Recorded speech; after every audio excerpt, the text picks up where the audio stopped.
Any second, or no seconders required, so questions? See none, all in favor, opposed, that's carried unanimously. So this brings us to item 5, and we have 2 delegations. So 5.1 is Wildlife Interaction in Sooke by BC Conservation is our first delegation, a presentation today by Sergeant Scott Norris. Yes, Mr. Norris has been unable to get his camera to work, so he will just be providing an oral presentation. So Scott, when you're ready, you can go ahead. Hello everybody and welcome. Can you hear me okay? Yes, if you could speak a little bit louder, we'd appreciate it. Excellent. So yeah, I apologize. I think I have a feeling I realize why my computer doesn't work. It's remote linked to my laptop in my office, and it does not have a microphone. I thought my iPad would work, but nonetheless, I'm phoning in, and we'll try to get through this, and hopefully you can understand everything I'm saying. So I'm the supervisor for the South Island Zone with the BC Conservation Officer Service. Our zone basically runs from Ladysmith down to the Southern Gulf Islands, out to Nitnat, Port Renfrew, Sooke, and all of Victoria. So we've got a fairly large area to cover. There's 5 officers that cover that area, 2 being in Goldstream, Langford area, 3 of us up in the Duncan area, and we essentially go wherever the calls are and where we need to be. So we receive a lot of wildlife calls, as everybody in Sooke is aware. Obviously, Sooke is a bit of an area where wildlife seems to funnel their way down into Sooke, whether it's bears, cougars, deer, and in the last couple of years, we've seen more wolves moving in. So we are, primarily a response organization when it comes to responding to calls and incidents, whether it's enforcement problems or whether it is wildlife conflict problems. Of which, just to start off for this year, for Sooke, we're not looking too badly for bear calls. We've had about 60 calls since April 1st this year. Now we're heading into our busy season. We often get our highest number of bear conflict reports, usually between September and December. The bears are trying to fatten up. They're looking for food for the winter before they hibernate. And so, the fish aren't in yet. The berries are starting to fail, but everybody's fruit in their backyard is ripening up. And a fair number of people still don't get it that they need to lock the garbage up. So that drives our numbers up. Bears are hungry. They smell food. Sooke has food. And so that's where we're at. As of last year, all of last year, so fiscal year 1920, we had 202 bear calls in Sooke. So to have 60 so far this year, it's not high, but it's hard to say what will happen in the next 3 months.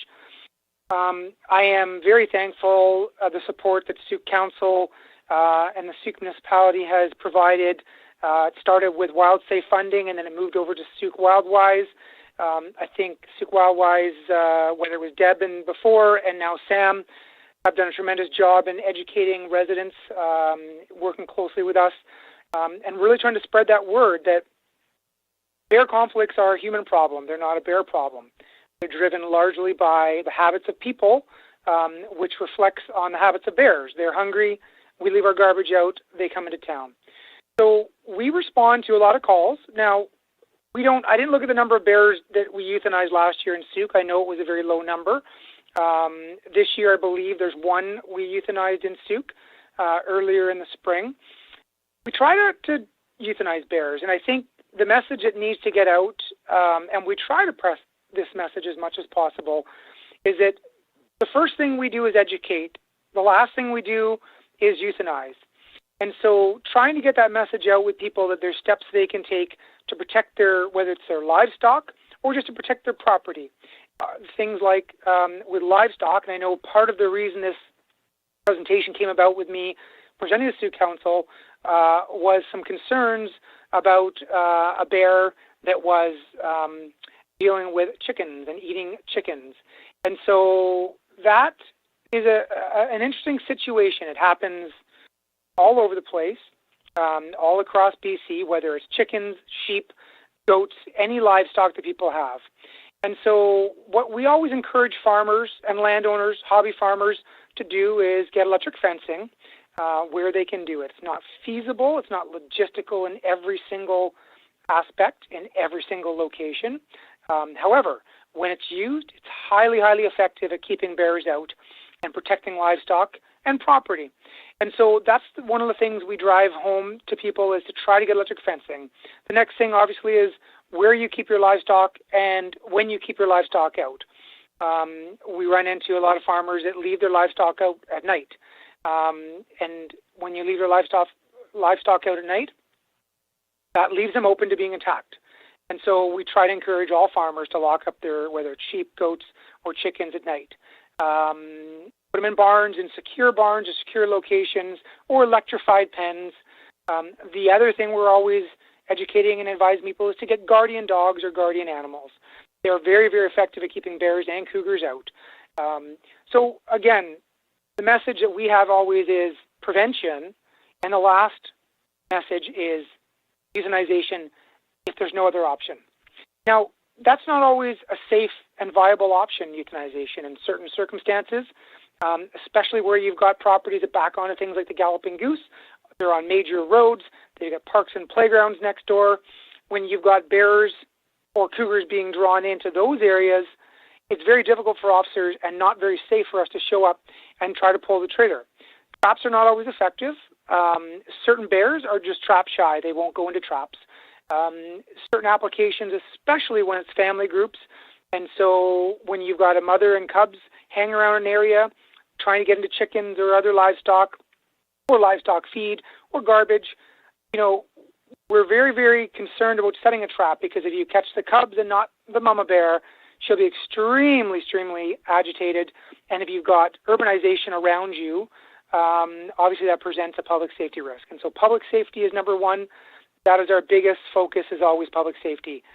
Conservation is a huge key that goes along with public safety. And so again, the message is not euthanization, the message is prevention.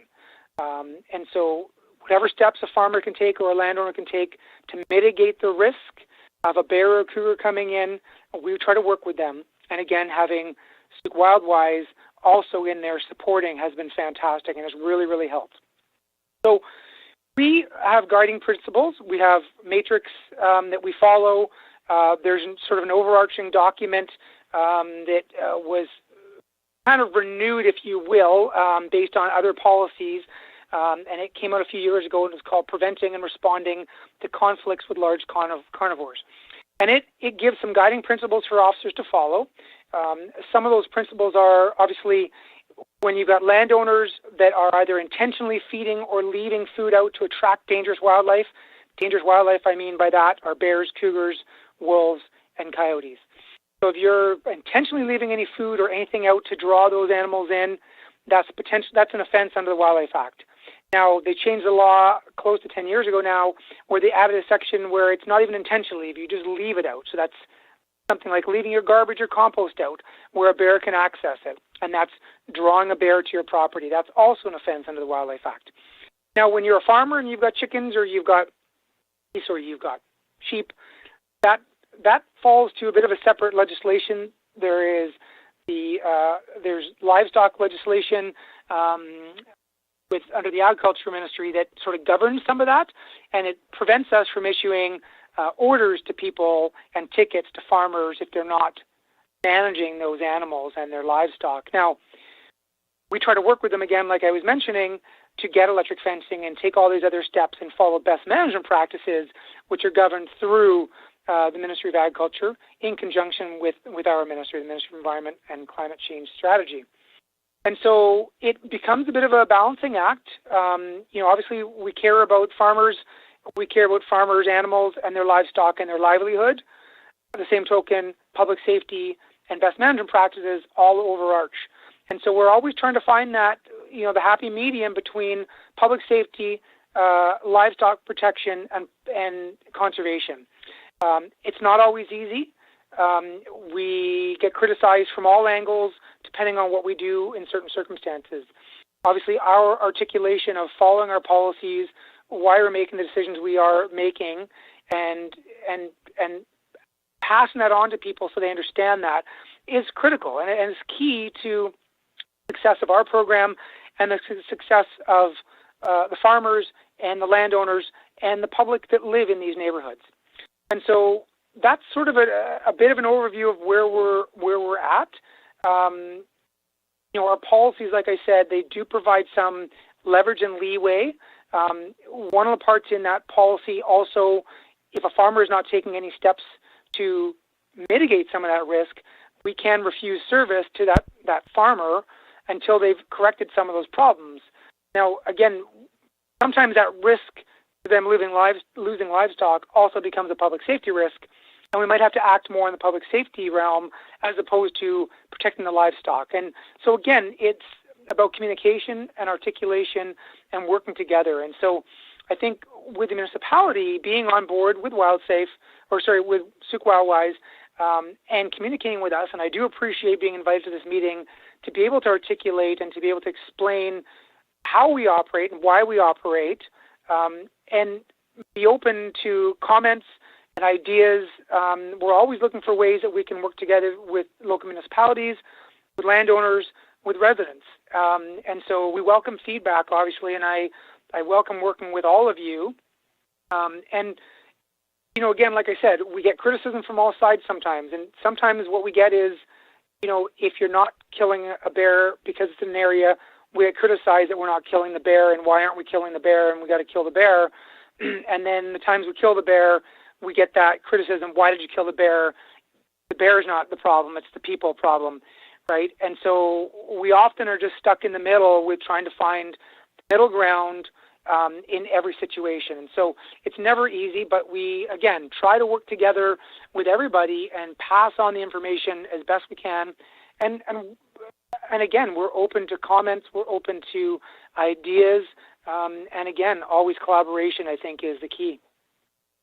So that's pretty much my presentation in terms of what I had wanted to convey, but obviously I wanted to leave time because I figured there would be questions from council and the mayor, so I'm open to any of that.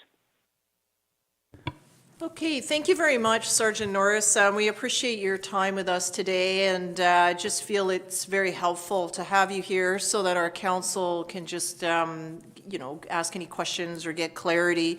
Certainly appreciate the difficulty of your job being stuck in the middle, as you said, for those that want a bear destroyed and those that don't. And it's kind of a no-win scenario there, especially for the bear. A few years ago, actually, it's going back some time now, I attended a meeting that was held by the Coexisting with Carnivores group. This would have been maybe in 2013 or 12. And at that time, it was shared that Sooke, on average, was destroying around 30 bears a year. And then since the work that Wildwise has done and their awareness, it had dropped down to maybe around 2 or so. Is that sort of what you're seeing? I don't know how many calls came in at that time to result in the loss of 30 bears, but you mentioned that you have 60 and maybe 1 loss this year. But have you seen that decrease in loss of bears? Yes, and we've seen a decrease in overall calls and conflicts with garbage. And that's the big one, is that the conflicts with garbage has definitely gone down. But it ebbs and flows. We'll get a nice chunk of time where we're not getting many calls. Like in the last month, we have not had many calls at all in Sooke for bears getting to garbage. But again, we're getting back into that fall season where things start ramping up with the bears wanting to, put on those fat reserves, and the bears start wandering back into town. But yeah, definitely we've seen a reduction in the number of bears we've euthanized in Sooke. And Wildwise has been a tremendous part of that, along with the Coexisting with Carnivores group that, Nietzsche created. And, we always go to those meetings, at least one of the COs. We always try to attend every time they have a meeting as well. So again, that's where I think the key is working together and collaborating and trying to find ways to solve these problems, because they're a people problem. We just have to be smart about how we operate when we're living in bear territory. Yeah, no, exactly. Thank you so much. So I'll turn to my councillors for queries. Councillor Beddoes, please. Yes, thank you very much for your presentation today. I've actually dealt with this problem a few times this year, and I guess I have a couple of concerns, and it comes down to public safety. Earlier on this year, I had a call and email of a goat that was dragged over a fence and decapitated. Not exactly a pretty picture, but it was put to me as a counselor is, you know, what we can do about it. And I thought, and the person that called me said, well, what happens if it's a kid next week? And if I ignore that call and a kid gets killed, then that's pretty bad on me. I know it's a difficulty for you. But in that incident, I phoned you, and I never ever got a call back, and that I wasn't very appreciative of. But where is that line? Where do you draw the line between, like in this instance, I believe this is the bear you did destroy, which was weeks after I got the call. But when a bear is dragging, you know, knocking the door off a chicken coop, which is not hard to do, I guess, and killing the goat that is housed with the chickens to keep them, keep it out of the bear's eyes, and it's, you know, ripped apart, that just sends shivers up my spine. What is, when the livestock are killed like that, I know you come back on the farmer, and there's things they can do, but I think you even said they can't do everything. So where do you draw that line between, you know, when when they start killing livestock? I encounter maybe 24 bears a year out in Sooke here, and most of the time they just run away. I don't have a problem with just yell at them. I've never ever felt threatened by them. But when they're killing livestock, that is just one step from a human. So I'm concerned about that. Yeah, thanks for the question. It's a great question. It's on a lot of people's minds. When we look at a bear, and first of all, actually, before I even go to that, I apologize if somehow I missed your call and didn't get back to you. I'm not sure how I missed it and didn't get back to you. I do apologize for that. Maybe we can chat offline afterwards. But when it comes to bears attacking livestock, and what a lot of people maybe don't fully understand is bears are omnivores and they're very opportunistic feeders. And what that means is they will take any accessible prey to them. Whether it's berries, whether it's grubs in a log they're going to rip apart, or it's a goat that's standing in a field or a sheep standing in a field at night, or if once they've got a taste for chickens, what we've learned is they get a taste for chickens, and free-range chickens, they will often go after those. And so sometimes that next step is, well, the chickens are now in that little chicken coop, and well, I'm going to try to get them in there too. Now, when a bear starts crossing the line with major property damage, that's when we see a bit of a departure from our normal feelings of this bear is not as much of a danger as per se a bear that is just attacking free-range chickens running around in the edge of the forest that are not protected, or a sheep in the middle of the night that's not protected. That happens. You know, those bears are showing no interest in humans. They're not anywhere near humans. They're not coming around when humans are around. Now, when you've got a bear that's coming into someone's yard and attacking chickens or goats or sheep when there's people around, that bear has now lost its fear of humans. Now it's crossed a bit of a threshold in terms of, now it's more of a public safety risk. And like I was trying to say earlier in my presentation, that's when we stepped up our decision-making and our response from a education to the farmer, this is the things, the steps you should be taking, what you should be doing to keep your animals safe, to, okay, maybe now we do need to set the traps, maybe we need to try to come out here and catch this bear, get in the tree, and whatnot. So public safety is number one. And so bears attacking livestock, there's no parallel between just because they attack livestock that they're going to go after people. We don't see that. We haven't seen that. Where we see is bears just eventually, if they start to learn that houses mean food, they start spending more and more time around houses, they start losing their fear of people. Now they don't run away when you open your back door and the bear's standing 20 feet away because he's used to your back door opening every day, and now he's not afraid of people anymore. Well, now he's crossed that line and he's becoming more of a public safety threat. Same thing, the bears that are getting garbage in people's neighborhoods, wherever that is in BC, is once they've, you know, it starts out with nighttime raid to the garbage can, and then they take off. If someone turns on a light and opens the door, they go running off. Well, that, over time, the more that happens, Now they're coming at 5 a.m. Now they're coming at 6 a.m. Now there's cars starting up. People are going to work. Now that bear is now walking down the middle of the street at 7 a.m. Now that bear's walking down the street at 10 a.m. because he doesn't care. He's used to people, and the noise of cars and car horns don't scare him anymore, and sprinklers don't scare him, and light sensors and all that stuff. Those bears now become a public safety risk, and those are the ones we end up having to euthanize.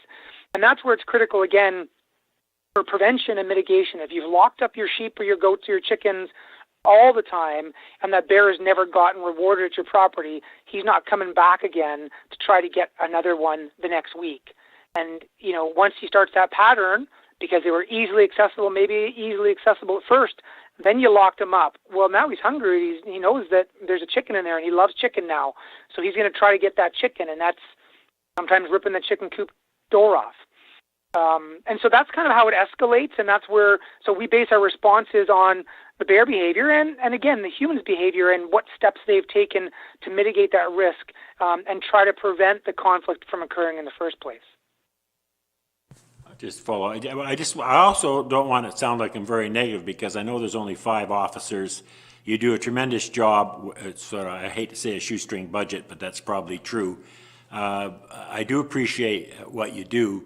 And, you know, I'm glad that we have this dialogue. And, you know, when we better understand what everybody's up against, it just makes for a better community. So thank you for your presentation. Thank you, Councillor Thank you. Bettis. Thank you for the questions. Do I have other? Councillor Bateman, go ahead. Yeah, thank you, Sergeant Norris, for your presentation. I'll echo what Councillor Bettis and the Mayor have said, and much appreciation for all the work you're doing, and Richard and Mr. Powell's here in Sooke. I just want to point out that I think there have been at least 2 bears destroyed in Sooke, the one that we've been discussing out in Cicinos, and then one right around the corner from me in Whiff and Spit. That was, as you were describing, a garbage habituated bear. And one of the first things I learned when helping Deb Reed get Wildwise Sooke off the ground back in 2015 was these 4 categories of bear habituation, food habituation. And when you get to 3 or 4, levels 3 or 4, the bear likely needs to be destroyed, definitely at 4. So we do, my main point of interest here is whether Sooke should be moving after having done a series of really strong things, such as getting Royal Roads to give us a couple of bear hazard assessments. Parks have been, our Parks Department has worked hard at getting bear-proof containers in all public parks. And we have been funding to the tune of $7,000 a year Wildwise Sooke as for a public education campaign. So I'm wondering if you believe we should be looking to become a bear smart community and through Wild Safe BC.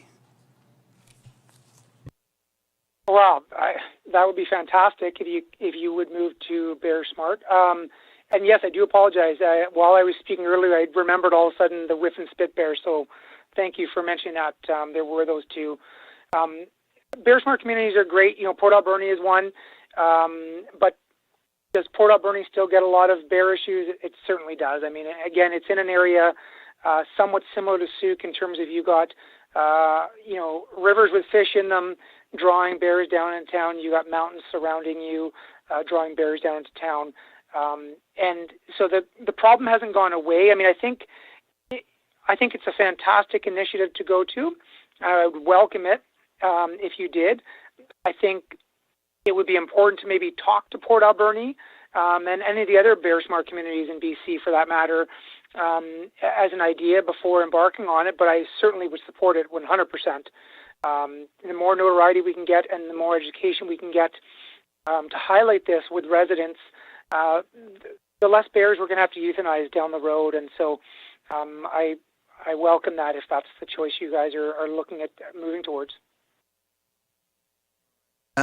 So I think when Sam Webb presented to us back in January, she was discussing Wild Safe BC and how engagement with it, or becoming an official community, gives us some base funding for a part-time coordinator, and which we need to do some matching funds on. So I think, and at the time, Ms. Webb was going to report back to us with some financial details of Wildwise's annual operating, and she was going to look also into this. So I guess we need to send her a reminder that we're waiting to see something of this sort. And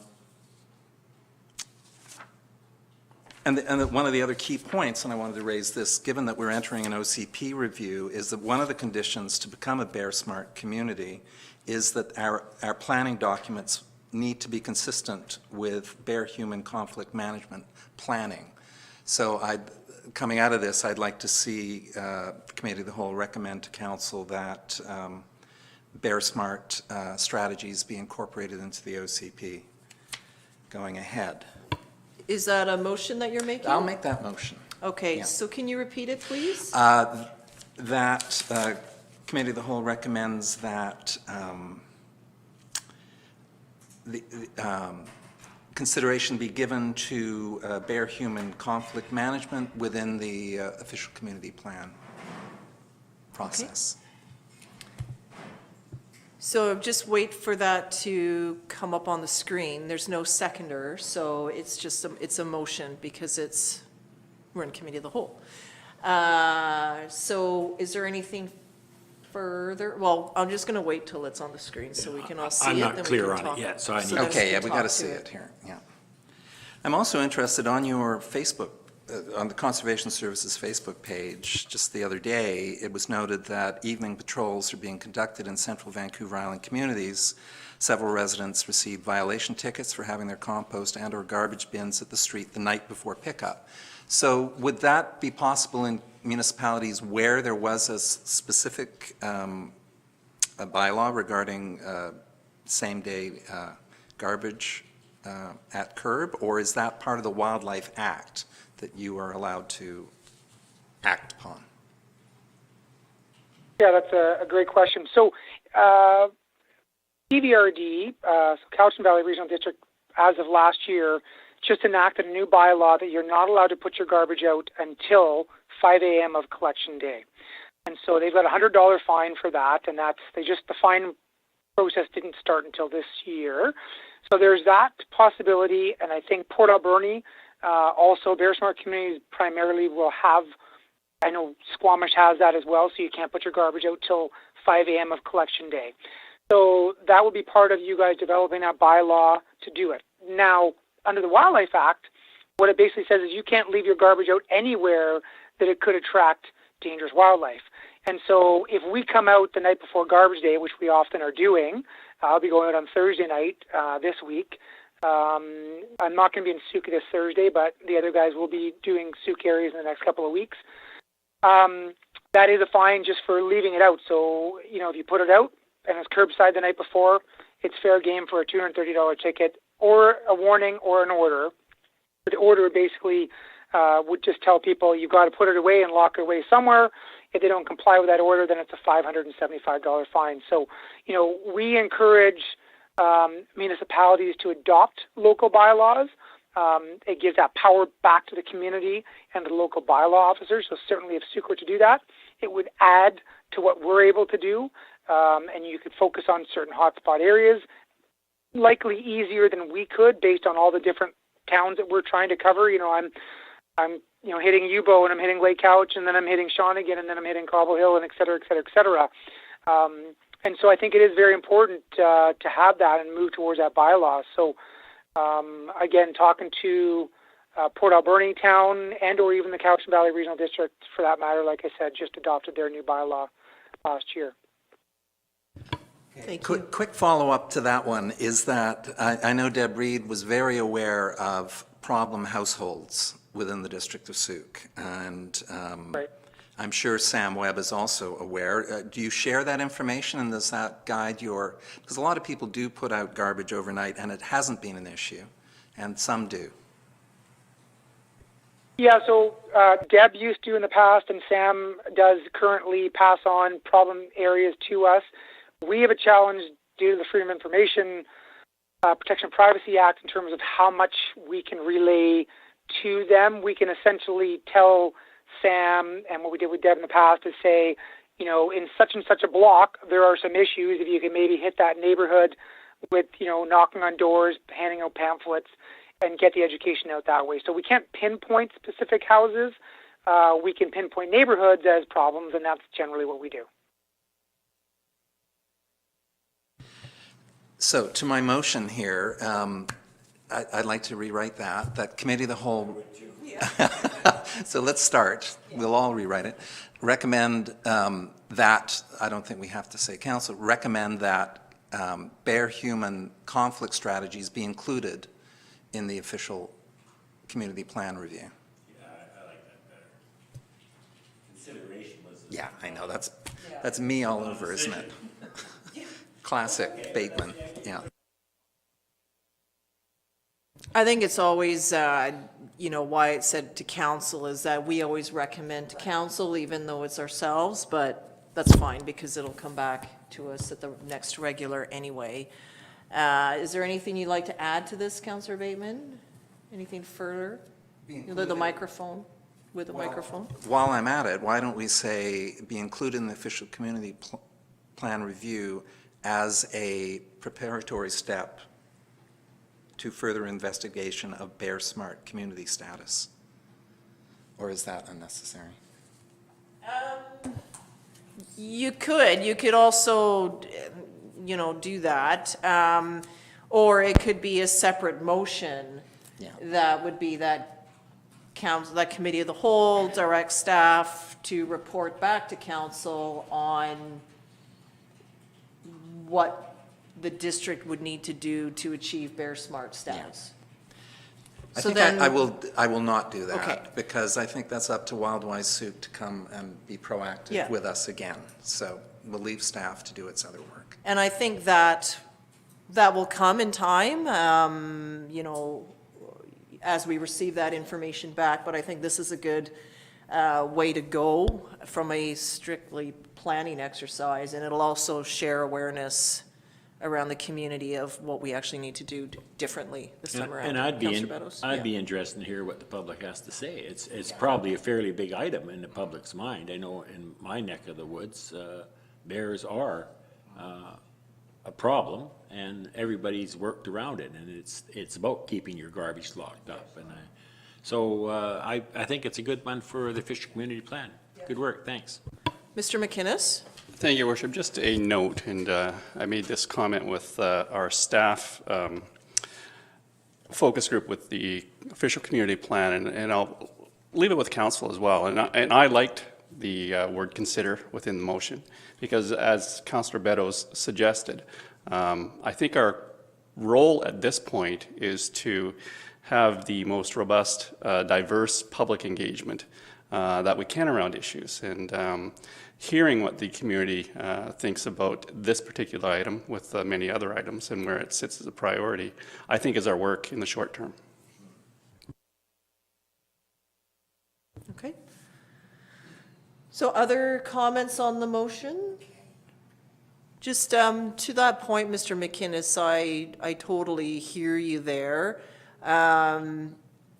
It's just that over the past decade, with the amount of grants that the community has delivered to reduce bear conflicts, the education at schools and community groups, in many ways, I feel that the community wants us to make some good changes. So one thing we did was eliminate the transit garbage receptacles because they were not bear-proof cans and they were drawing all the wildlife, birds, mice, and everything into them. And it was proactive, and actually we have less litter now as a result of. So in some ways, we have taken that. I appreciate that historical context. Thanks. Okay, thank you. Okay, anything further on the motion? Anything? I'll call the question then. All those in favor? Opposed? That's carried unanimously. So Sergeant Norris, I think that is a wrap for you with us today. We certainly appreciate your time with us on the phone and for making yourselves available. And just going forward, yeah, we look forward to future conversations. And thank you so much for the work you're doing in our community. Problem. Well, thank you for having me. I appreciate all your support, and thanks for listening. You guys enjoy the day. Yeah, before you go, Mr. Sergeant Norris, are you still there? Oh, yeah, I was really curious to see on the Facebook page some of the incidents that have been going on across BC. A fawn was seized from a home in Cumberland. An individual tossed a box of breakfast cereal to a bear along a northern BC highway. A Ring Creek man was charged with killing a bear with a crossbow incident. Have you seen incidents of this kind in Sooke, or can we state that we are in fact showing some pretty good behavior here? I think we're showing good behavior in Sooke. Certainly there are things that are not always happening that are above board. Overall, I think Sooke is a pretty good community when it comes to following the law. Now, part of that I think is, you've got a big area around Sooke that doesn't allow any hunting in it. There's areas that are not allowed. When you get outside of Sooke, out in the bush, there's certainly things that are happening up there, but they're outside of, for the most part, Sooke boundaries. But yes, I think overall Sooke is a pretty compliant community. There's lots of people who, young families, a lot of young families in Sooke, and a lot of people who care about wilderness and our environment. So I think overall Sooke is doing a very good job. Okay, thank you. I think now that's a wrap. That's a wrap. Thank you so much for your time, Sergeant Norris. We really appreciate it. No problem. Have a good day. You too. Thanks. Bye. Okay, thank you, everyone. Is there anything further, or can we move into our next delegation? Scott Norris. Okay. Is now exiting. Okay, so our next delegation is from the Economic Development Initiative from the South Island Prosperity Partnership. So welcome, Kieran. Hi there. It's actually Emily DeRosenroll with you today. And I was hoping I could actually share my screen. Is that something I can do? Yes, I'm seeing nods to that. Okay. If you touch on your screen, there should be a little box with an up arrow that says Open Share Tray, and then you can point directly to your PowerPoint. If you've got your PowerPoint open. It's open and I just did that. Let's see, is this working? Not shared so far.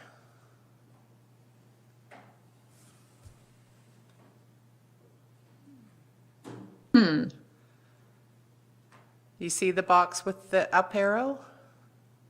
I have a down arrow closed, open share tray. So I did that and now it's just a big black box though. So nothing down below. It should show the various software programs that you have open on your computer, and you can choose to share one of those. No, it doesn't do that. No,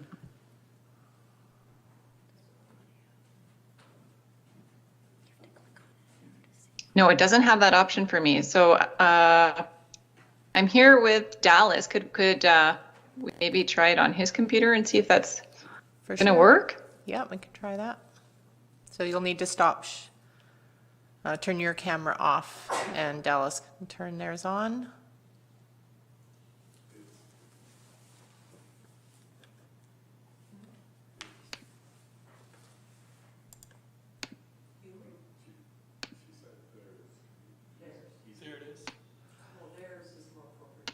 Okay, we've got the PowerPoint visible. Thank you. Okay, wonderful. Thank you very much. So I'll keep my camera off then, and you can still hear me. Is that correct? Yes, we Yes. can. Go ahead. Okay, well, thank you so much. It's a pleasure to be here. I wish I could be there in person, but hopefully sometime in the not so distant future that will be possible again. First of all, I'd like to say before starting that I'm calling from Esquimalt today. So I'd like to acknowledge that I'm lucky enough to live and work on the traditional lands of the Lekwungen people, today known as the Songhees and Esquimalt nations. So thank you very much for having me here today and the opportunity to speak with you about some of our recent progress and some next steps. Next slide, please. So who is SIP? As you know, SIP is an alliance of over 65 public and private sector sector partners in Greater Victoria. And these include 11 local governments, 9 First Nation communities, 3 post-secondary institutions, 9 industry associations and nonprofits, and over 30 major employers. And Sooke is the newest municipal member of SIP, and as an important regional partner, we're really thrilled to have you participate in helping us build the long-term vision of SIP. Next slide, please. Well, we believe that our strength as an organization lies in the diversity of our members. We believe we have the most diverse and inclusive regional economic development model in Canada that we know of. And we've actually recently won a gold medal for excellence in economic development from the International Economic Development Council for this collaborative governance model. So thank you for being part of it. Next slide, please. SIP was first established by its members as our region was one of the slowest to rebound in Canada from the Great Recession of 08-09. So at that time, SIP's founders learned that all Canadian cities of the same size of South Island were substantially invested in economic development. So SIP was created to facilitate and promote the development of a strong, resilient, inclusive, and diversified economy. So that's a place that can grow while still protecting our extremely high quality of life. Next slide, please. Well, we've been around now for 4 years and counting, but 4.5. So as we approach our 5th year anniversary this March, we wanted to make sure that we're still meeting or exceeding the expectations and values of our members. So we've initiated an organizational review to examine our current strengths and areas for future focus with an independent evaluator. And this work has been overseen by a member-driven organizational review committee. So far, the evaluator has now conducted 22 surveys and 19 interviews with members and stakeholders. And these results will be available they'll be presented at our annual general meeting. So far we've seen that the general perception is that one, SIP is making progress and achieving impact in supporting economic development and awareness in the region. 2, there's a need for regional economic development, coordination, and collaboration, and SIP is effectively fulfilling this role.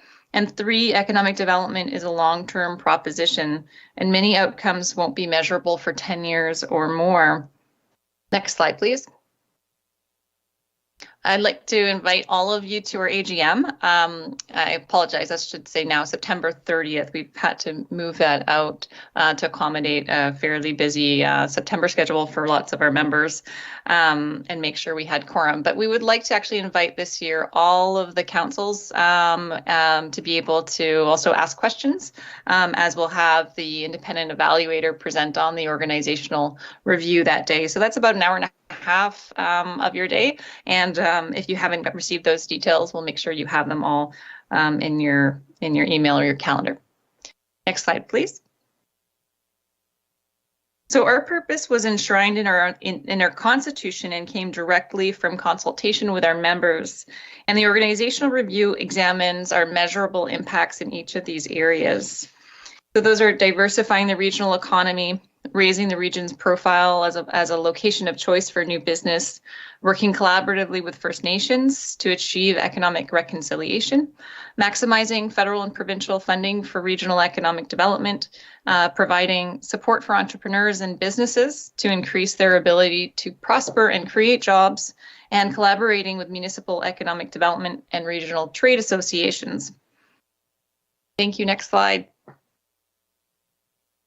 So representing one of the fastest growing municipalities in the South Island is Sooke. And the District of Sooke are key partners in the movement to create a more inclusive, resilient economy that values quality of life. And so what we wanted to do here is just demonstrate a little bit how Sooke is integrated into the regional economy. And the next few slides are a work in progress, but they show you how integrated Sooke really is with the regional economy. So by the time of the AGM, this will all be completed, but I just wanted to give you guys a sample here. So what we did is we asked, so if you go back for a second, Dallas, yeah, thank you. So what we did is we asked our members to provide employees the postal codes of employees to see where do people actually derive their incomes. And as you all would know, the majority of the workforce in Sooke does derive its income from outside of Sooke. So it certainly is well integrated. And what we did here is just to demonstrate, just by showing a few examples of some of the companies and where their employees live. And so you can see here, this is Wilson's Group based in Saanich, and the employees are based in, some of them are based in Sooke. It actually doesn't show you how many are at each postal code. So we'll be trying to develop a bit more ability to kind of show that in the final version. Great. Next slide, please. And here's another sample. So C-SPAN is not based in Sooke, as you know, but still a very important employer in Sooke. And you can see some of the folks that live and commute all the way into Esquimalt in this case to get to work at C-SPAN. Thank you. Next slide. And here's a third example. NAPIT Projects is another member, and again, there's you see how much of a spider web Greater Victoria really is. So that's just 3, and of course with the 18, there's a few that actually have more linkages in the Sooke area, such as I'm losing the name right now. It'll come back to me. Okay, next slide. Thank you. So some of the things that we've been up to lately, which we'd really like to update you on, are since the pandemic hit, we've been working very hard to convene the region around the local response to the economic crisis that's been created by COVID-19. So this is the largest coordinated industry-led recovery effort in BC. With over 120 stakeholders, we've established 11 sector-based committees to really understand how can we move from relief into recovery and then build more resilience in our economy. Thank you. Next slide. Just to give you a sample of some of our progress. So as I said, over 120 stakeholders have been involved. 10 sector-based committees have finalized now their reports and their recommendations. And the recommendations are meant to be very practical, things that can be implemented within 18 months that will move the needle in terms of our recovery in these different sectors. So to do this work, we had over 50 total meetings and workshops.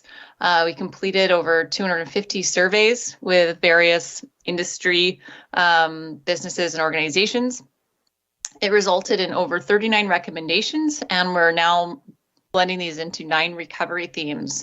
And so the recovery themes will inform our regional economic recovery strategy, which will be released during Rising Economy Week in November, and I'll tell you about that in just a minute.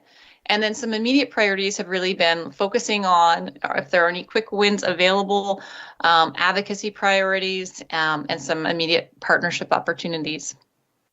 Next slide. Here's an example of some of the early traction so far. So we've been working on developing a COVID-safe verification app with the BC government and the Retail Services and Restaurants Committee. And as you all know, that's the sector that's been very much the worst impacted, including tourism, but very much experiencing a difficult time. And so the COVID Safe Verification app is being designed to allow consumers to feel safer in these places by being able to go, let's say, to a restaurant and be able to find out if the restaurant is complying and doing a good job under the sort of pandemic safety requirements of the Public Health Office. So that's one example that's being co-developed with the industry itself. Another one is micro-credential training. So micro-credential training is just a fancy way of saying this is a way to give people rapid access to rapid upskilling or reskilling. So training that allows workers, let's say you've been laid off in one sector, allows you to get trained and back to work in 3 months instead of 3 years. So this is something that we're going to see more and more and more of. It's come up as a priority area for all of the different committees. And it's something right now we're working on a couple pilots, one with Alacrity Foundation on a digital marketing course, and also, of course, with the BC government. Thirdly, an Ocean Futures Innovation Hub. We've been able to secure some financing to create a business case for establishing an Ocean Future Innovation Hub, and that would support a regional ocean cluster strategy, and certainly of importance in Sooke, as well as other parts of our region. So that we're doing again with one of the Ocean and Marine Committee, the Association of BC Marine Industries, federal government, and the City of Victoria, who's also contributed some funding. And lastly, I'll just mention we've received $100,000 from the federal government for the task force work to help create business cases from what we call the most shovel-worthy proposals from the task force's recommendations. Next slide, please. Here's just a slide to give you a sense of where we are in the time frame from April to now. So we've gone through the leadership period, forming the groups, situational analysis and future casting. That essentially is figuring out where each sector stands and what are the biggest weaknesses and opportunities of each sector, and what do we think it's going to look like in 3 more months, and so on. From there, we've developed these committee reports, and those are up on our website if you haven't had a chance to take a peek, even at the executive summary. We've gone through the work with the task force. They've had an opportunity to do a Q&A with the different committee co-chairs. And the next steps are really taking a look at how do we define our vision, our priorities, our goals. What does recovery mean to the South Island? What should we be aspiring to within the next 18-month period? So that's sort of next. And then we'll be working on the strategy and then launching that during Rising Economy Week in November. Okay, next slide. The Rising Economy Week, that's an event that begins November 16th for the week of November 16th through 20th. And it's going to be predominantly sort of a digital main stage, so an online event, really pulling on all of the themes that are coming up through the report and our economic recovery strategy. So we'll really be able to leverage a lot of the industry all around the region and some of their insights. And this is really helping inform a bigger conversation. So we've had a lot of interest from the BC government to expand what we've learned and incorporate some other parts of the province who have not, really not quite done the work that we've done here. So something that other regions can learn from. And we'd also like to invite other people from outside the region to be able to share with us some ideas so that we can learn from them as well. And I'll share more, or you can go to the website actually if you wanted to reserve your place at the event.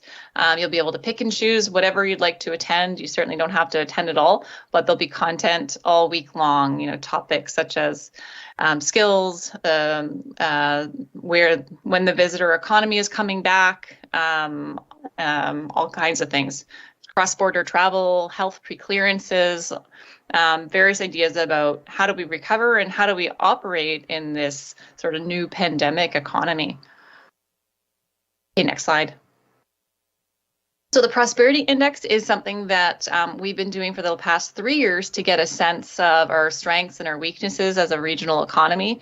And this is something that we've added a new piece to. So if you go forward to the next slide. So now we're also doing something called the Rising Economy, the monthly recovery dashboard. So to complement the index, which gives us a sort of snapshot of how we did in the past year, and it's like a baseline, you could say. Then we also now monitor on a monthly basis the economy, some major metrics to find out, how are we actually doing at a local level? Like, are we rebounding, or are some sectors doing better? Which sectors are still lagging? Give us a little bit more understanding of what happens when the rubber hits the road. So that's next slide, please. Just to give you a sense of some projects that we're doing that began before the pandemic hit, but are now perhaps even more important than ever. So I want to give you a sense of that. This is the abattoir study, which is work developing a business case to be able to put an abattoir on the South Island, which of course is something that would allow us to not have to bring our livestock outside of the region, in many cases to the mainland, to be processed and then brought back to the South Island. So not a great situation for adding costs and adding inefficiency and environmental costs, and so on. So this is something that we're working on now. It's becoming more important because during this pandemic, so many of us are now much more focused on supply chain and food sovereignty and those sort of issues around sustainability. Next slide. Thank you. The Esquimalt Economic Development Roadmap. So this is another one I thought I would just add in. We couldn't talk about everything, but I thought I should mention to you that a project we've done specifically with Esquimalt that is something that a lot of municipalities are quite interested in. And this is an initiative that allows us to leverage sort of our know-how and help oversee the scoping and project management of a consultancy firm that's helped Esquimalt really do a detailed analysis of how investment ready the township is. So that includes sort of looking at their old strategy and updating it and creating an action plan that has a sort of list of priorities, something that can be really implemented. Whereas in the past it was sort of high level, a little bit difficult to understand what do we do next. So that's something that we worked on with, and we'd be happy if ever you were interested to provide more info there. But it's helpful because it allows us to show sort of where local economic development sort of begins and overlaps a little bit with regional economic development, and where regional economic development does something quite different. So it sort of helps lay out that landscape quite well. Great, thank you. Okay, so I just wanted to show you here our SIP team. We're a pretty small group, just 5 of us and some occasional consultants, contractors, but we're really very passionate about our recovery and sustainable growth on the South Island. And you've got there, I won't give you all their jobs, but that's Carrie, Kieran, myself, Dallas, and Jacques there. Before leaving you, I would like to just show you here the 5-year renewed funding request. So we know that you're a new member and very thrilled about that. So what we're proposing though for the future, it's just an updated model. So before we were using the 2011 census, and I believe it's the 2015 tax blend. So that's been updated to the 2016 census year and the 2018 tax blend. So your figure for next year is the same. And so that's 16,664. And so of course we recognized, the hardship that all municipalities are going through right now, with regards to sort of a tax base that's uncertain and perhaps going to be lower than what's anticipated. So we're proposing to not increase the funding at all next year, and then moving on from that, introducing a 2.5% increase year over year to adjust for inflation. And that's something that we haven't done in the first round of funding, and it was something that was discussed in the first round to do this update, the scheduled update, beginning in our second 5 years. Next slide. Thank you very much. So this is my last slide, and I wanted to say how grateful we are for your support, and that Sooke we see as such an important place, such an important part of our sustainable regional economy, and also one of the fastest growing municipalities in the South Island. So I welcome any questions that you have, and really hope that we can continue to engage you over the coming years as we develop sort of a more mature vision of what we want to see our region becoming over the coming years. So thank you very much for your time. So thank you so much for presenting with us. Sorry, Ms. Michelle. Sorry, Emily, do you want to just turn your camera on and then council can see you? Perfect, thank you. Oh, great. Welcome back. So I'm glad that worked out. So thank you. Just a question about the AGM date. I thought I saw in your PowerPoint that it was September the 9th, but I have September 30th in my calendar. Yeah. Yes, sorry, I was mentioning that we didn't update the slide here. You're right. It was changed to the 30th because a lot of our members couldn't get quorum on that date, basically. So we extended it to the 30th. Okay, no, that's great. So for counselors that are interested, it's online and it starts at 8:30 in the morning, so 8:30 to 10, I believe. So usually when we do have the partners meetings, I'm usually phoning in. Often the meetings are scheduled right before the CRD board meetings. So, and then just with the lack of meeting space there, often I try to get downtown and then I'm actually joining you from I get onto an internet service so I can join you from the parkade. And sometimes I'm driving, I've phoned in. So if you're wondering why I'm on the phone or where I am, that's just how it goes, or I don't get there on time. So that's usually where I am. Some of the other directors meet in a meeting room, which is fine, but then there's really not a lot of room to add myself into that room there. It's just trying to monitor. So anyway, that's that. So I'll turn it over to members of council if there's any questions. I'm really curious about your Rising Economy Week. I think that'll be exciting for when that program gets off the ground or when you have it live and the different sessions are available. There'll be a lot of interesting pieces to turn into in November. And hopefully by then we'll also have some announcements from the province in terms of recovery funding for local governments and transit and the like, which would also be some welcome news. So anyway, over to councillors for any comments or questions. Councillor Bateman. Okay, thank you very much for the presentation, and it's great that Sooke is now part of this regional strategy. I had a couple of very specific questions, one regarding our Sooke Chamber of Commerce. Now, have you been working with them and are they engaged? Yes, yeah, we're actually really excited this year. We finally welcomed all of the 5 chambers of commerce into SIP. So yeah, so there's been a lot of work just trying to get us all connected and networked in. Yeah, we are definitely doing that. They actually participated. Dallas could tell you the name. I apologize, I wasn't on that committee, but he co-chaired that one. But on the retail. I think it's the Retail Services and Restaurants Committee. There was a Sooke representative. Is the chamber being charged to be a member, or is this an invitation? Dallas, are you able to speak? Can he speak also? Yes.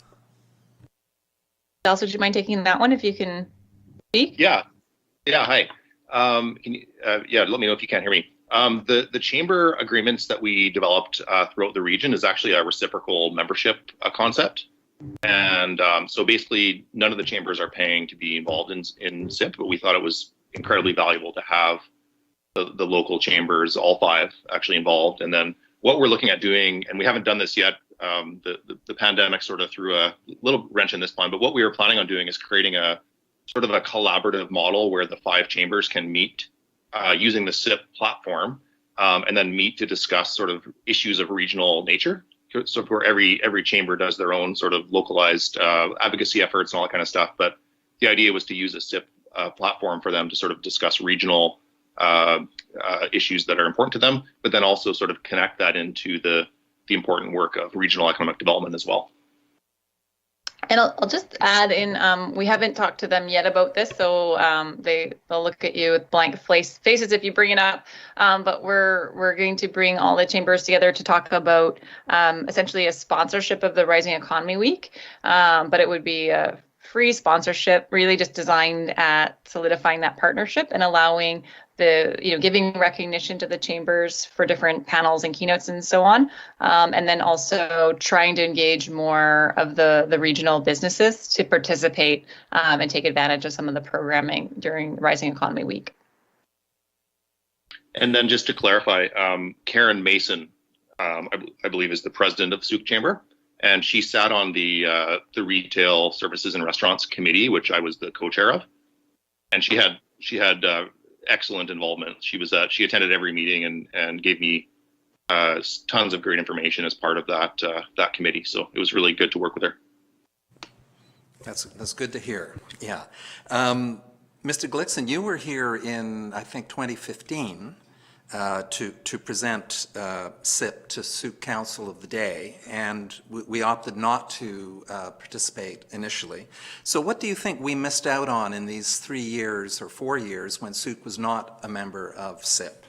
What tangible things might we have seen as outcomes of membership?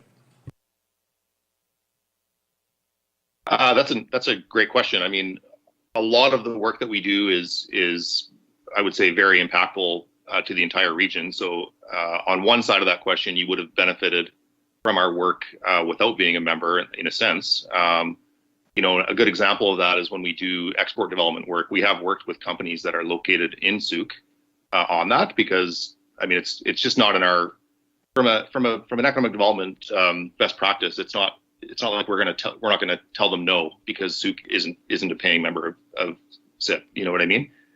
So on one side of the question, because the economy is quite regionally fluid, you would have gained from the work that we do anyways. And that's sort of what those maps are intended to show, is like when the economy, sort of a rising tide lifts all ships concept, and Sooke is integrated into the regional economy. So therefore you're going to benefit from it.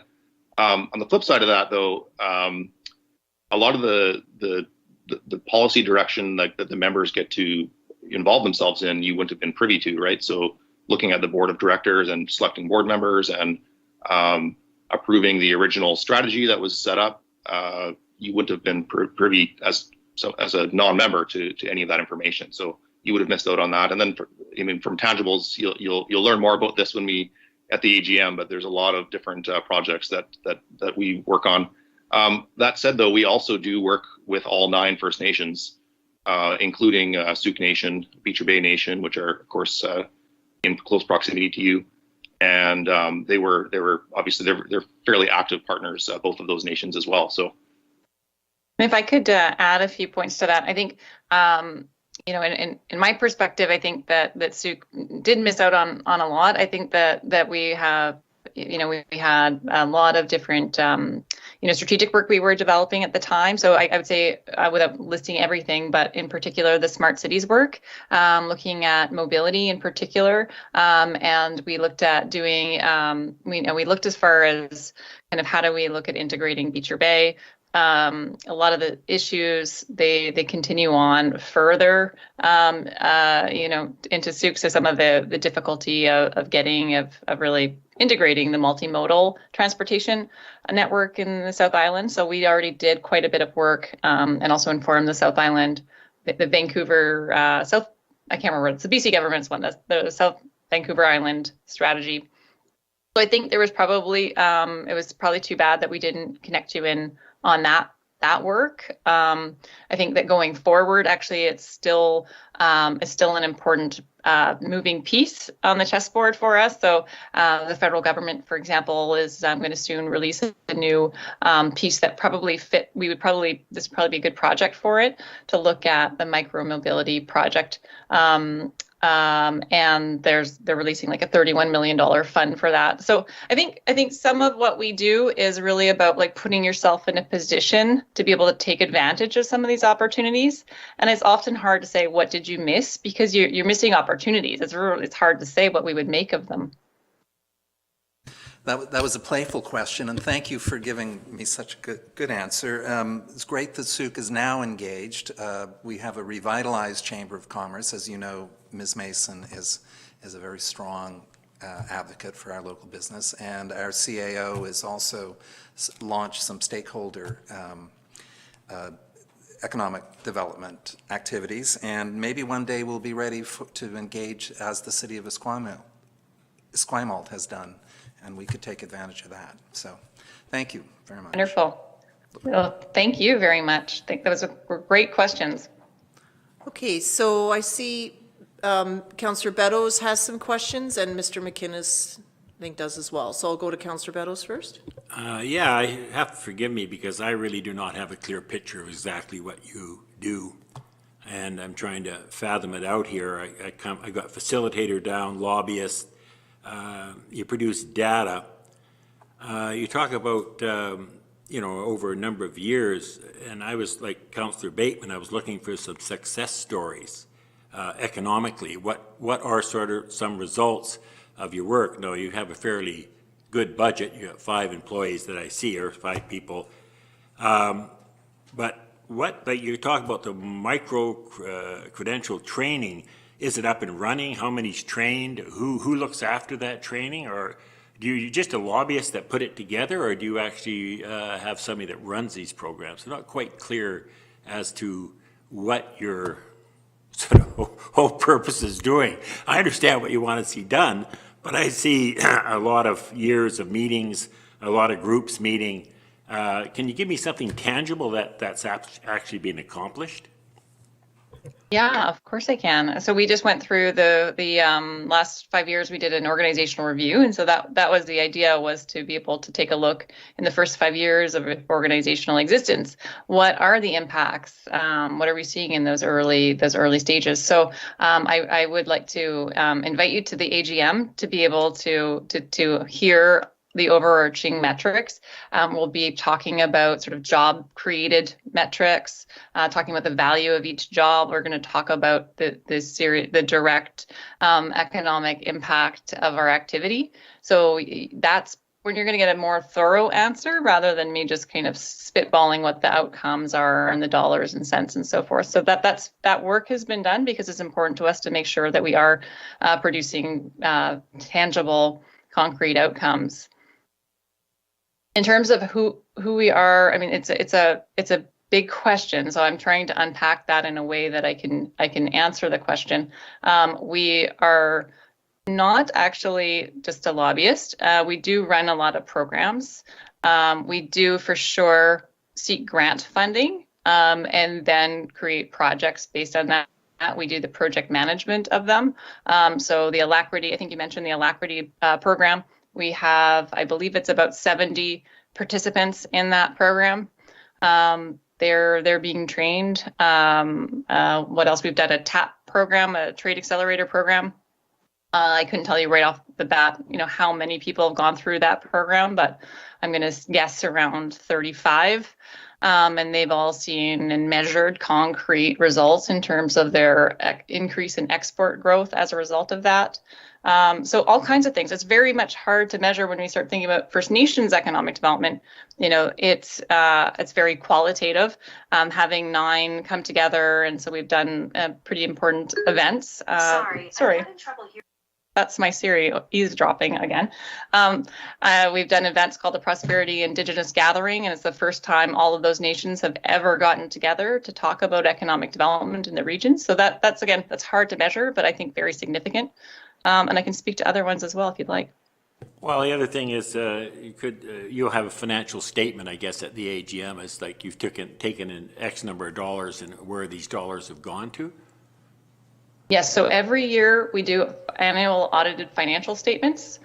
Those are actually already distributed in our AGM package. And also every year we show you our annual operating budget. And all of those documents are available on our website. Okay, thank you very much. I'm not a whole lot clearer, but I guess maybe I could tune into your AGM because, I'd like to see a few more results, but thank you for your time. Thank you.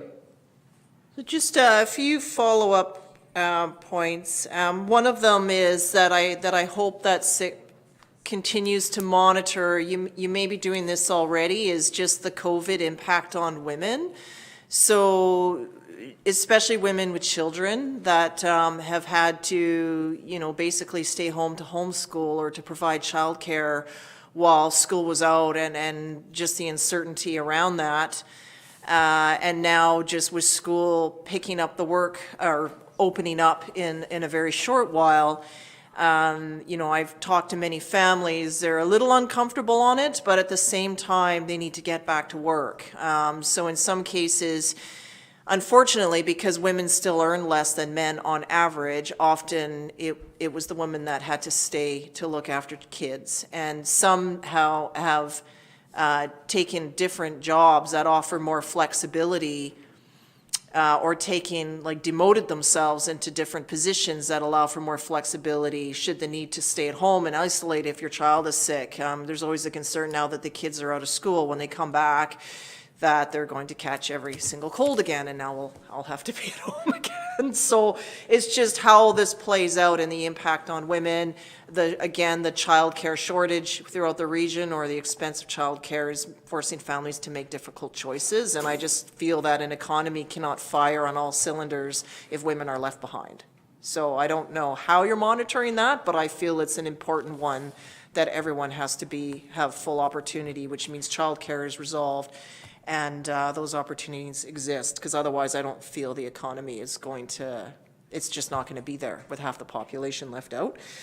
And just a few comments for councillors. I think it was our OCP that we adopted, or the agricultural study that we did.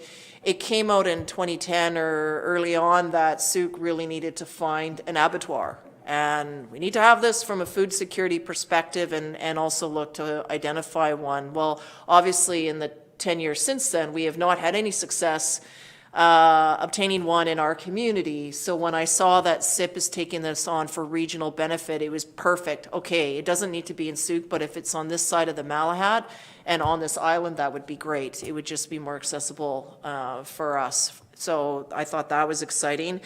And just another point, back in 2011, 3 members of council, 2 senior staff went on a big economic development trip to China, all about getting investment in Sooke and boosting our local economy here. But then upon the return of that trip, there was no capacity for us to follow up or do anything with it. So the knowledge or the relationship building that occurred went with those 5 individuals, and really there was no follow through. But here, just given that there's another entity that's picking up that international push there, and we do have local businesses that do export to other markets, it sort of leaves us clear on having to follow through, because there's another entity that's doing that. So I just wanted to share that in that way.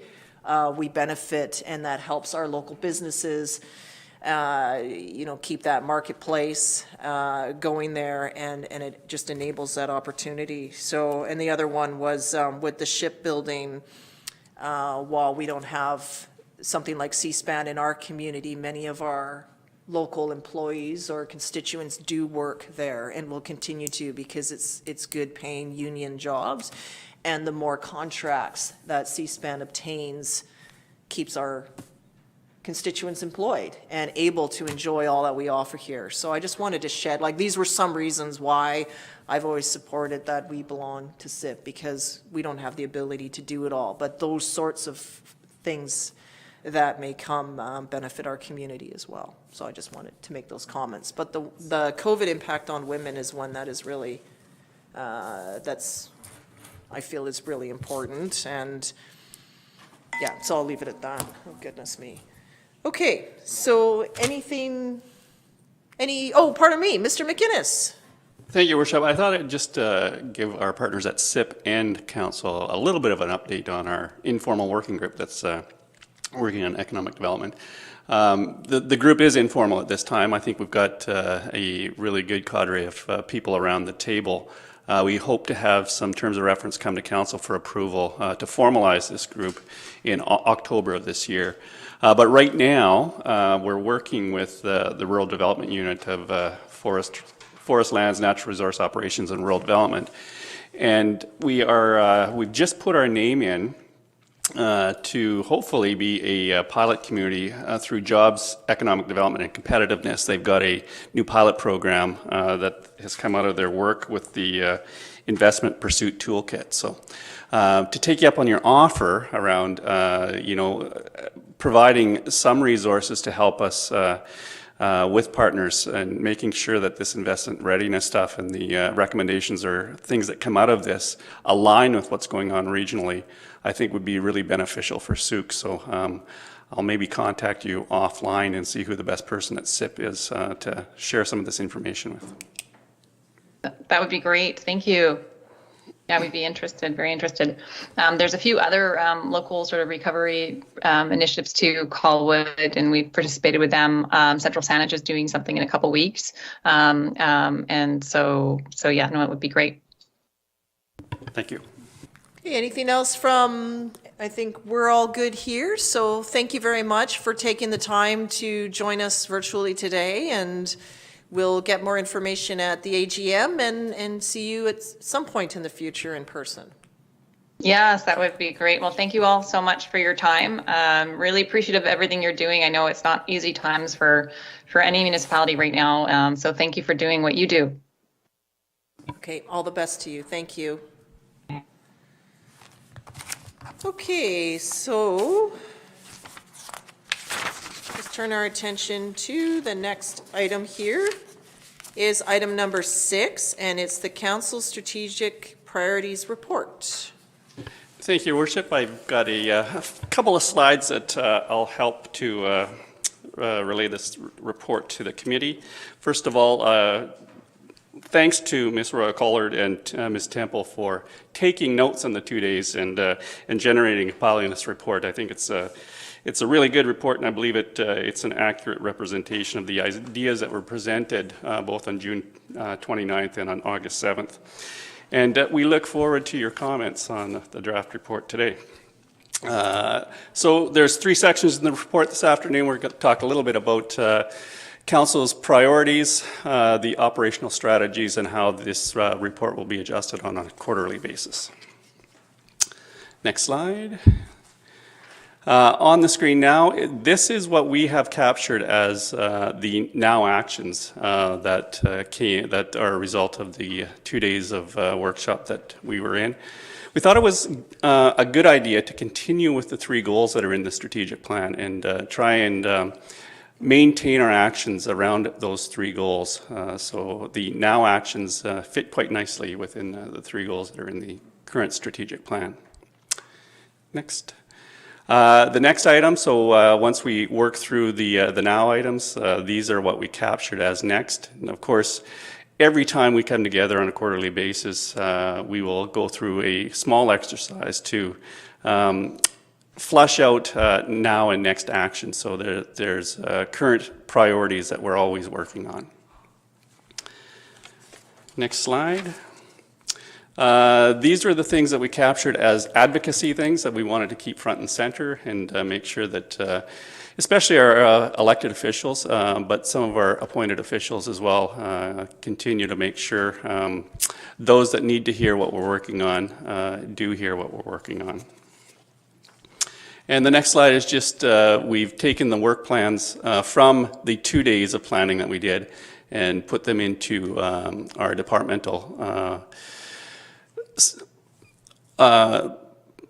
framework so that you can see easily who's going to be responsible for what.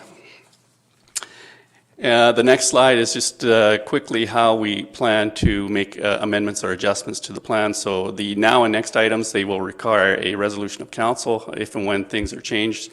The operational strategies, I'll be listening to both staff input and to council input and changing the operational strategies as we go ahead and reporting on those changes on a quarterly basis when the report comes back to council. And the last slide is the recommendation. So one of the things that was suggested by Dr. McIntosh was that we rely on only one dashboard because if we rely on more than one dashboard, things are not as clear. So with that, there's 2 recommendations that we put forward to the committee for consideration today. Thank you, Mr. McInnes. That was short and succinct. I appreciate that. The only, I thought, resolution for change could be like this new tagline. So when I saw that, I didn't quite know where, what you meant by that, but now that you spoke to it, it makes sense. So anyway, I think it can remain. We're aware of what that is, right? Resolution for change. I thought it was more if budgetary impact, and then we need to make, this is all in our, as I understand it, this is all in our strategic plan. And if we want to add something in or reprioritize, then a resolution would need to change it. Correct? Correct. Okay. Even beyond that, you know, the now priorities should be in the current budget. The next priorities, possibly not, but should be something that's considered within the next budgetary cycle for the next cycle. The later items, given that we're halfway through this term, possibly will be a legacy item for the next council to consider. Understood. Okay. Questions or comments? Can we just go back, like, can we have the right report? Sorry, the screen in front of us had jumped ahead, so I just find that confusing. Okay, good. Okay, so there is 2 recommendations here.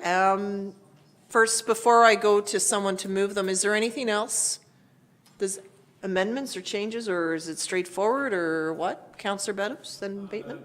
Yeah, the only thing I was looking through here, and you know, we often talk about the new Throop Road punch through because our infrastructure here for our roads is pretty dreadful. Did I miss it? Was that in here somewhere? Or? No, it's certainly, in order for us to make that a priority, we do have some money for design work that's in the 2020 budget. That work is being done right now. But when the Transportation Master Plan ultimately comes to Council for final approval, and that is identified as a priority, that will then get into the budget cycle. That will trigger the next step. Correct. Okay. I was just wondering, because I knew we did this strategic review, and it was frustrating to me that we had those 2 master plans, but they haven't been okayed by council yet. They're still in the public consultation. And it was hard to put some of those recommendations into our strategic plan, but it doesn't stop us from making that a priority in the future. That's my understanding. Right, and as we continue with this model, we will get much better at understanding how the strategic priorities actually get funded, and then get into a place where there's actually... Yeah, I realize that we don't have, you know, $20 million to do this, but for me, it's a priority, but I'll wait till the Transportation Master Plan comes through. The other thing is, you know, you got on your next file was the off-leash dog park. I thought that's something that was happening now, or it was being worked on now. And my understanding with that is that was a fairly high priority. I know the mayor's mentioned it a number of times being worked on. It's one of these things that just keeps bumping around. But that's into the next category. It's not a now category. So my understanding of that is there will be a capital cost to go along with the dog park, whether that be access, whether that be fencing, whether that be a water source. None of that stuff is in the budget currently. So when the report comes forward to council, I'm anticipating it's going to have a preferred site and the amenities and the costs that will be part of that so that we can get it into the budget cycle. Okay, so we're basically waiting for basically another report so we can put that as into the next year's budget. Is that how I understand that? Correct. Yeah, okay. Thank you. Good? Yeah. Okay. Councillor Bateman? Okay, well, I'm super impressed with this. That's not a very good word, super impressed, but it's quite something, and I was interested through you, your worship, to you. Contrast this particular strategic plan and the process we're going through with your earlier strat plans from the previous 3 terms you've been on council. Well, sometimes we haven't had one. Okay. So, you know, so I guess we did well because there's nothing to measure against. And other times I found that it was the follow through. So it's staying on course. These are some things we set out to do. And then it just sort of disappeared. What I like about this process is that it's not just something we did and it stays on a shelf. You know, we're taking it in and it's becoming a tool that we use and reuse and refine going forward. And I think it's just important to put council priorities, corporate priorities, and have them together on the one path. And so that's where I've seen a significant improvement to that. And then also it can be caught up, you know, I've sat there, I'm like, what did we actually do like over the last, there's stuff. But then you're sitting there trying to remember what they all are. Yeah. Where in this case, should anyone challenge anyone in district staff or an elected member, we just know we can always look back, completed, or what happened to it, so that they don't completely fall off and disappear entirely. So it's a much more thorough process, and sometimes things were rushed through in course of a very short period of time, and then that was it, and then you couldn't go back and refine the priorities. And it was like locked in and finished. Whereas in this case, it's an evolving process that we continually, as we get more information, we can adapt along the way, which is important. So now that we have things like a transportation and parks and trails master plan coming forward, once they're adopted and we see what the priorities are, then that's where we may need to make some shifts or reallocations. Because that's where I find also those planning documents sometimes just would end up sitting on a shelf. And then what do we do with them? So certainly staff are using them in their tools, but they kind of disappear out of our realm and kind of forget that you even have them. Whereas this case, they're always good check-in points. Or one of them always was, I remember in one term, to be fiscally responsible. Well, that does go without saying. We always need to steward the funds appropriately, but that doesn't mean that we say no to everything. So then it's too vague. I don't know what that means. Some would argue that means saying no to absolutely everything, but other times we know that investing in our community organizations has a big impact in the community in terms of the livability, festivals, events, people coming in, visiting and traveling, and people going out and exploring their own community. Those are all good things with a good economic benefit. So of course we need to be fiscally responsible, but the fact, do you actually need to put it on the wall? Like we would be irresponsible without it? Like that to me just didn't work as a priority. Like it should always be that way. Our OCP is full of those terms and stuff that we can't pin down, means so much to so many different people. You know, it's like people saying, or, you know, like, well, elect me and I'll be honest. Well, shouldn't you be? Like you actually have to say that? Like I don't understand that. But I've certainly have seen that, right? But it doesn't mean anything. Or there's just virtual signaling, but a lot of times the plan would disappear. And I just like how we're continually refreshing this so we all know what we want to achieve. And then in the end, we might need to call a vote and decide if there's only so much funding available, then we need to choose. So then in a democratic way, we vote and that's what happens. And we can move forward with it and make adjustments. Or if we get good grant opportunities, or, you know, in the case in, you know, the lacrosse box appearing here is now a priority because that grant application has actually happened.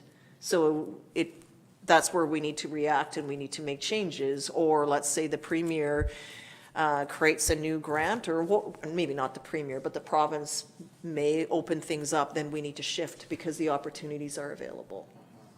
But then it's a very good, transparent paper trail on how we got to where we are, and I think that's important, especially now. So anyway, that's a bit of a ramble, but. Good. No, that's what I was seeking. Just a clarification that the district at this moment is acting in very professional fashion, and council's getting educated. You know, I know you've only got 4 years, and then you'll have to work on the next gang, but I find this document fascinating. Dr. McIntosh gave us these trends impacting local governments nationally and how our issues are so aligned with everyone else's. And you can sometimes forget that in the heat of dealing with a local issue. And then the very useful to me is this checklist of service adjustment criteria. Is it likely, unlikely success? All these questions around whether there's community support for something, or is it easy to put through the legislative process, et cetera. So, yeah, thanks very much for all your work in getting this ready. I see that the action plan is updated to June 2020. Will that remain at this June 2020 until we do our next one, or will you get it updated to September?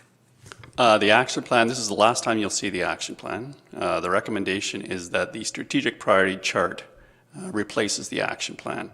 So the action plan will still, will retain as an operational thing, and outside of the work plans that are on the report here, we have much more in-depth work plans at the departmental level that we use for accountability and work planning at the departmental level. But these are the things that we heard from council that you want to see as a priority. So to your question, the recommendation number 2 is that the Appendix A gets replaced with the strategic priorities chart. As we heard, only one dashboard.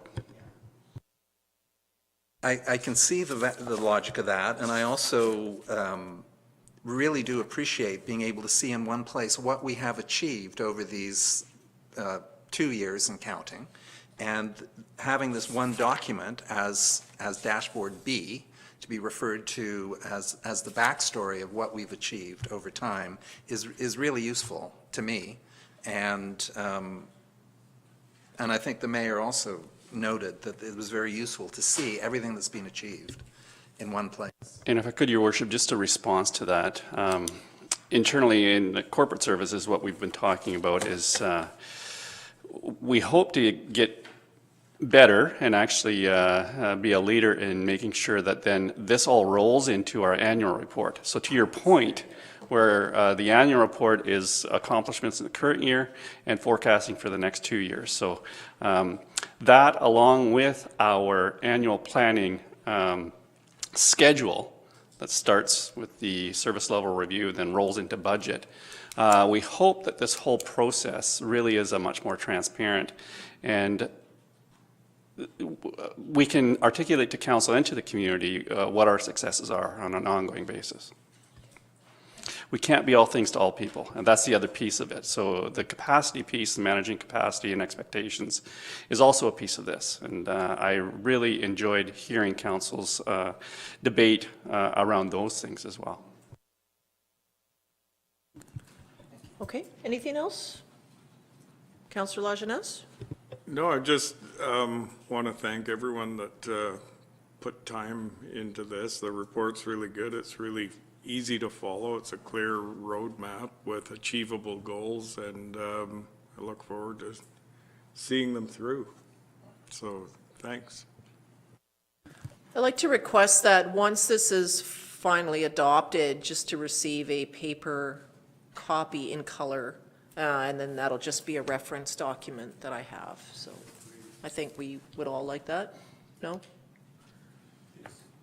I know, but I just want like the what is the end, because this is like the report, and it, you know, this is replaced with that. So I have that, but on top of that, okay, here's the final one that we've all landed on, because otherwise I'll end up pulling this out and going, where did this go, and blah, blah, blah. So, okay. Can I just quickly recommend that some dates be put on each one of these new dashboards to give us the time Yeah, frame? that's a good idea. Yeah. The date. Yeah, so just on that, what I'm going to suggest is that January, April, July, and October are our quarterly updates, and that today's report will act as the October 2020. So the next update will be January of 2021, and it should have some of the information that if things go as planned, our Director of Finance will have the 2021 budget, or the 2021-2025 5-year financial plan approved before the end of December. So that's the goal. And the January update should have some of those things that are in the new budget. Okay, very good. Thank you, Mr. McInnes. Okay, so here we have a recommended motion, and that is that the Committee of the Whole recommends, 1, that Council receive the Strategic Priorities 2021 report for information, and that the current Council Strategic Plan Appendix A be replaced with the Strategic Priorities chart. Moved by Councillor Beddoes. Anything on the motion? Seeing none, all in favor? Opposed? That's carried unanimously. Great, thank you very much, everyone. So that brings us to our second report, item 6.2, Draft Council Parental Leave Policy.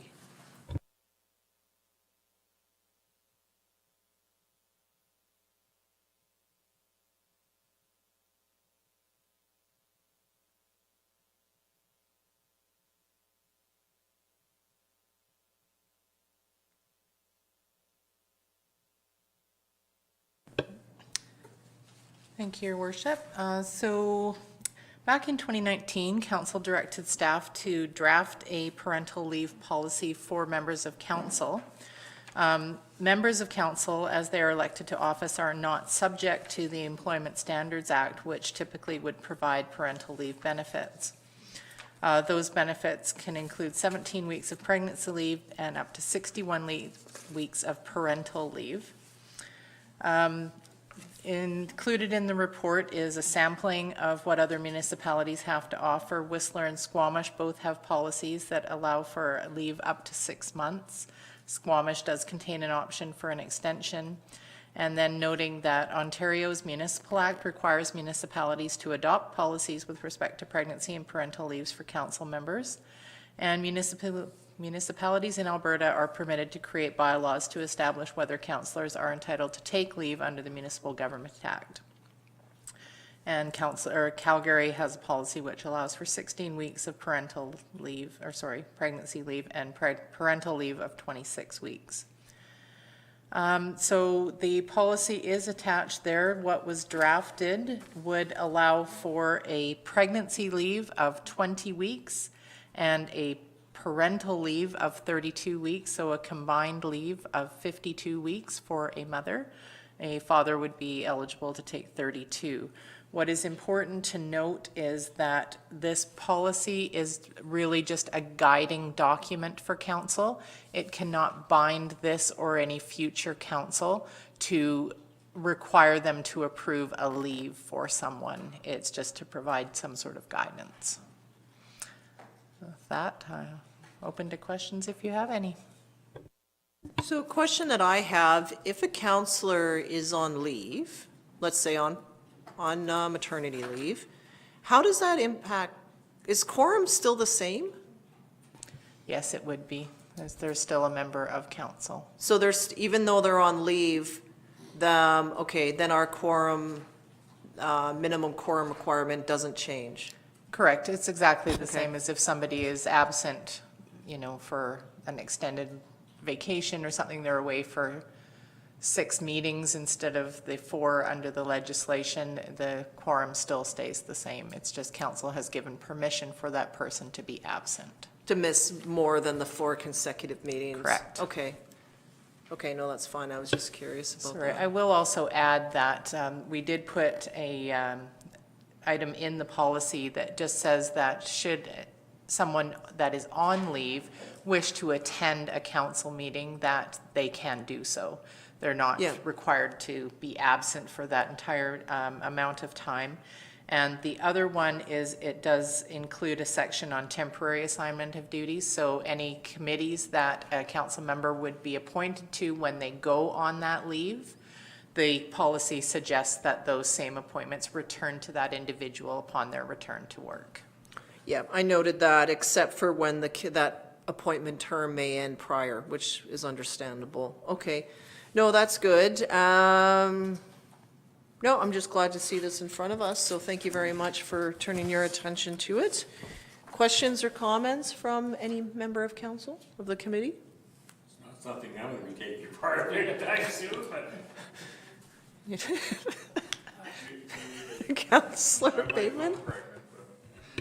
Yeah, me neither, but Councillor McMath and Councillor Logans, and maybe the mayor again, it's an issue. And I guess staff with the district under the Employment Standards Act are given these 17 weeks of pregnancy leave, 61 weeks of parental leave.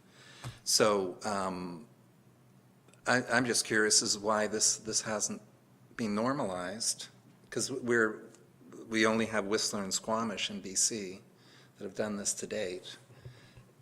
Why are we so behind the times at the municipal level? It's probably likely because we still don't have parity at the elected level. So while we're proudly saying that 30% of elected officials in BC are women, that's only 30%. That's not even parity. And I think this was a higher turnout than in other years past. So, typically, and across the country, I think Quebec is doing well, but not at parity yet. So often there is a thought that you cannot be female, a mother, and elected all at the same time. One would have to choose. So you are and that they're just not possible. However, clearly it can happen, and women have figured it out since the dawn of time. So I think just clearly our society wouldn't exist as we know it humankind would have failed a long time ago. So I think it's just the municipal world is slow to catch up. And in many cases, you tend to be silent about it. But I have had women, elected women, approach me asking how it all works, because there's a concern that they may have to put off having a family until such a time that they're no longer in office. And I feel that would be terrible, that they would be forced to make that decision. You can clearly do both and perform very well. Outstanding. The other thing too is that a lot of people consider this a part-time job. So it's not as though, I mean, if you're in the regular workforce and you're looking after your new child, it's near impossible to get to work. But it may not be near impossible to get to a council meeting twice a month, sort of thing. So I have a little bit of mixed feeling. I believe it's necessary, and we're trying to attract younger people on councils across the land, and this can only help in that situation, knowing that your back is covered, that if you do make that choice and then lo and behold 9 months later you've got another thing to deal with. So I'm pretty happy with it. Yeah, and life's different, so that's where having the, we may have a counselor who may not require the full length of leave, that might come and attend a meeting just to see how it all goes. It would depend on, support at home, what that looks like, if that support is available, and how well your child is developing and so forth. So may find that everything's going well, and you're going to come back and try a meeting, see how it goes, and then gradually ease back to duty as quickly as possible. Having gone through this scenario myself, there is a desire, okay, things are going well, and yeah, as Councillor Beto said, it can make this work and start transitioning back to council. There's different times back then that I don't really want to rehash now. So I ended up taking the 4 month that was there for different reasons. But in others said there may be a case, I know a woman that was back serving her community within a month. So these things happen. She may have stepped out to nurse her infant or nursed in chambers, depending. Her husband was on standby should things get distracted. But many of us parents would tend to say that children are easier when they can't run away from you and get fast and heavy and strong. They're far more difficult. They get smart. They figure stuff out. It's easier when they're little. But also, it's also just, I feel that you shouldn't have to come cap in hand and asking to leave. It's important that we have children for the sake of the world, so let's find ways to encourage that. Well, and that's just it. For single parents, they're not even really being heard at all. So, and we're missing that perspective by not finding a way to be inclusive. So I'm glad it's here. So thank you for covering all the different pieces. Okay, further follow-up, go ahead. Yeah, so someone on pregnancy or paternal leave can attend a meeting, possibly via Zoom in future, as that gets normalized, even post-pandemic. And then this is off topic, but it relates to our Committee of the Wholes and the fact that we're missing 2 of our valued councillors today. Well, I'm not sure about Councillor St. Pierre's situation, but he could well be working his day job. Our 2 younger career-minded councillors. So maybe we need to go back to that councillor procedure bylaw and look at the necessary cost of getting our elected representatives into the room for these meetings, even if they're going to take place as they traditionally have done at 7 o'clock. So that's another subject. Like you're looking at, because we have councillors unable to join us today, should we look at examining the evening? Well, it has been happening routinely that our 2 younger councillors have been unable to attend these meetings, and they're missed, I feel. Yeah, so I think as we go ahead, we would need to consider that and make that determination. However, we've also not had attendance in the evening. Right. So the fact that we're meeting during the day, When you look back, even evening meetings have been a challenge. So I think that's where at some point we need to get on with the work and we need to find quorum and we need to move on that way. And here we are. So it just is the way it is. Yeah, excuse me, I'd like us to look at that in the future because I think there's some world in between what you both say. I think it is impacted, that it is in the daytime. I know the two that work. Megan's schedule could be just as crazy in the evening as in the daytime, but Tony is a consideration for Councillor St. Pierre because a lot of his work is during the day. So I would like us to revisit that sometime in the future, just personally. Yeah, I haven't heard from Councillor St. Pierre, so I don't know why he's not here today. Usually he'll tell me, so. But again, this is something that we'll pick up going forward. Yeah, okay. All right, so I think we have the feedback. So is this, I think, Move that? yep, That the committee of the whole recommends council.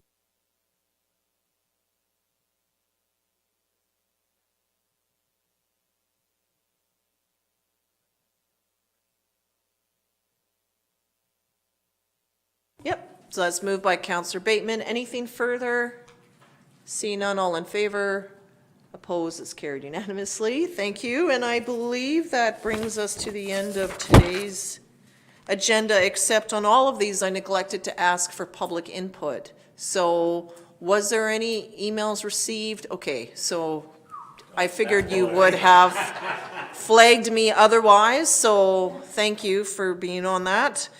There's no new business, so now there is a motion then to close the meeting to the public so that this meeting be closed to the public pursuant to section 91 F and K of the Community Charter as it pertains to law enforcement and the provision of a municipal service. Is that correct? Yes. So that's moved by Councillor Lajeunesse. Any questions? All in favor? Opposed? That's carried unanimously. And motion to adjourn, please. Moved by Councillor Bateman and okay, so, oh, I see. Okay, so then I will look then, instead of a motion to adjourn, we did the motion to close the meeting to the public. Okay, so let's take a health and wellness break. Okay, thanks, everyone. I'm going to close the Teams meeting.